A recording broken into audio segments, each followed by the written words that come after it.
Hello மக்களே, இப்போ நம்ம என்ன பார்க்குறோம்னா இட்லி பொடி, தோசைப்பொடி எப்படி அரைக்கிறது. அதுக்கு நல்ல ஒரு 100 மிளகாய் வத்தல், அதை நல்லா ஒரு 2 ஸ்பூன் நல்லெண்ணெய் விட்டு வதக்கணும். அதுக்கடுத்து இது பெருங்காயம், பிடிச்சவங்க போடலாம், போடாமலும் இருக்கலாம்.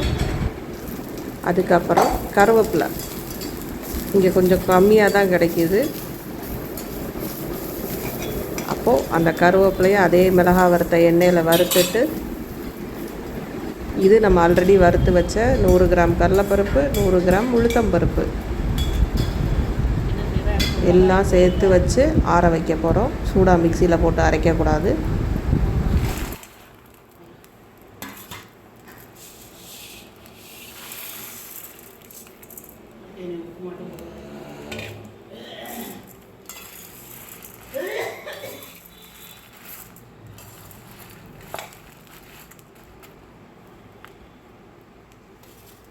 இப்போ ஆறிடுச்சு, நம்ம அரைக்க ரெடி ஆயாச்சு. தேவையான அளவு உப்பு தூக்கலாக இருந்தால் தான் நல்லாயிருக்கும்.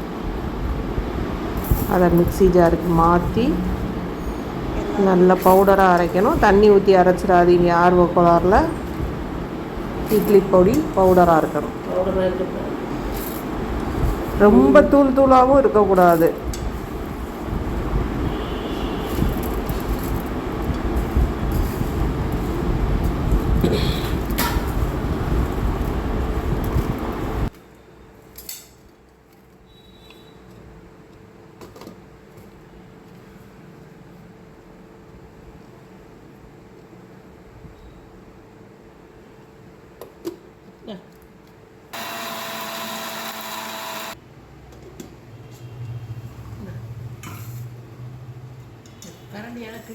இந்த மாதிரி ரொம்ப தூளாக இல்லாமல், அதாவது நம்ம மிளகாய் பொடி ரேஞ்சுக்கு இல்லாமல் கொஞ்சம் கிரானியூல்ஸாக இருக்கணும்.